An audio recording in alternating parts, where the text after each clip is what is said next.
Okay. My client was a 27-year-old white female patient. She's seen every 4 to 6 weeks for medication management and therapy for a mild depressive disorder. She has a history of sexual abuse, anxiety, and PTSD. She presented on time. She was nicely dressed. Her speech was normal. She had an appropriate mood and a full range of affect throughout the entire appointment. Her thought processes were logical, relevant, and linear. Her thoughts were free of psychotic ideations and suicidal thoughts, and she voiced a future forward thinking. Her judgment was realistic, and she showed great insight into her present conditions that we talked about. She had no abnormal body movements, and she also had really good attention and eye contact. Her chief complaint when she came in for the appointment was feelings of anxiety and sadness related to both her work and her living situation. She currently lives with her sister and her brother-in-law, and is having a difficult time adjusting to not living by herself anymore. Her sister also recently had a miscarriage, and she was having a hard time processing her emotions related to that and also relating to her sister. The therapeutic processes that we used, or that I used, was CBT and solution focused. So we used solution focused a lot to help her strategize about how to improve her relationship with her sister and her brother-in-law and her home environment. For example, she is responsible for Monday night dinner, and she has a lot of anxiety related to that. So we talked about a lot of solutions that she could use in order to combat that anxiety. Then we also use CBT because she's having a lot of intrusive thoughts related to environmental factors that are giving her a little bit of fear about going to work. So some self-reflection. My preceptor and I have noticed that I have a difficult time using open-ended questions and not really guiding the client, not allowing the client to come up with their own ideas, but I guide them towards solutions that I think would be most effective. For example, when she was talking about her fear or her anxiety that she gets around cooking, I initially asked an open-ended question that allowed her to come up with the fact that even if she cooked something terrible, her sister and brother-in-law wouldn't be mean about it and they would enjoy the meal anyway, regardless. And then when I asked her to come up with some strategies that might work for her to prevent the anxiety from building up the anxiety to that moment, she was silent for a while and was struggling to come up with an idea. So I just blurted out, maybe you should get a cookbook, and I suggested a website that has great recipes that she could use. And even though she was intrigued by the idea and seemed like that was something she would want to do, she didn't come up with anything else on her own. And then I also didn't gauge the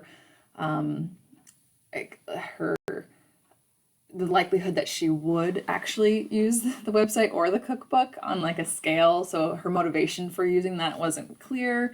And we sort of just moved on. And so I feel like I missed an opportunity to really hone in on what she actually wanted instead of me just popping an idea into her head. And retrospectively, I think I did that a lot during that session, just not being patient and waiting long enough for the client to come up with answers on their own. I was quick to provide solutions or suggestions. So for future clients, I'll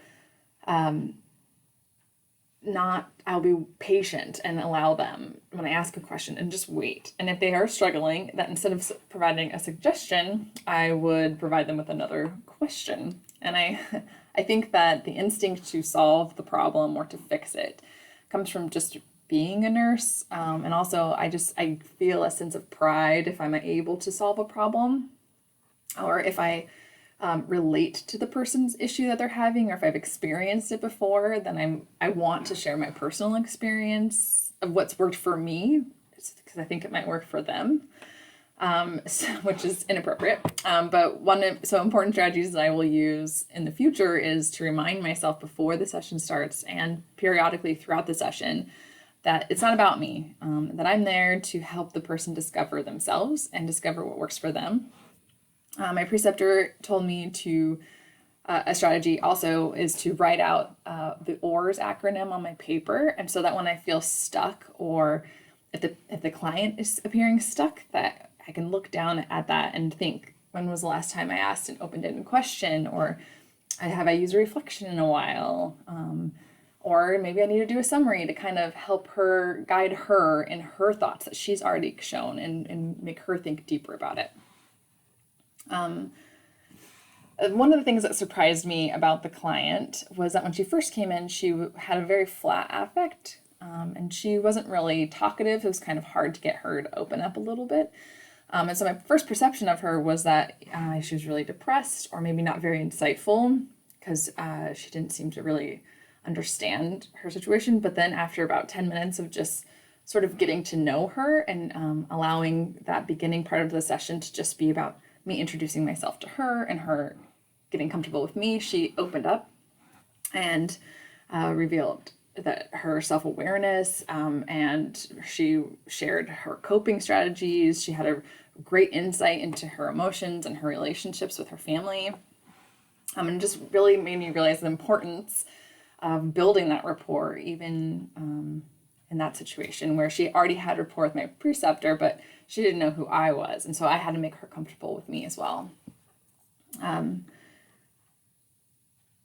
Another thing that surprised me is that this was the first time that it has ever happened where I felt an overwhelming sense of that I wanted to be her friend.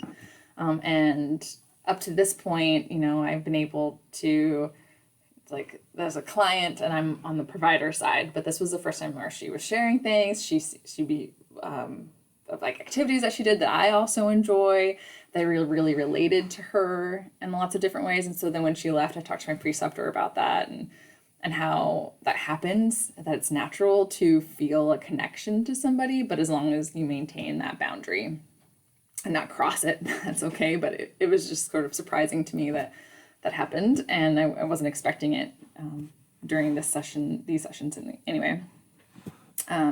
The social determinants of health that we addressed were really more about her living situation and her job, about if she felt safe and comfortable in her home, her economic situation related to the home that she had to live in, whether or not she was satisfied with her job, if she enjoyed working at her current job. And then the cultural needs that we talked about were related to her family and how her religious background, and they're pretty conservative, and they don't approve of the fact that she works at a bar. And so we talked a lot about her satisfaction with her job, and how it brings her joy, and she enjoys her coworkers, and it gives her a sense of purpose, and how she can balance that with also honoring her family, and that the religious conservative aspect that she also appreciates, and how they can kind of coexist together. And then the couple times that I thought, now thinking back of if I thought as an ARNP, are when we were talking about medications. I was talking to her about her side effects, whether or not it was working, and I was thinking of other medications other than the fluoxetine, which is what she's on, that I could offer up as a suggestion to my preceptor and to the client.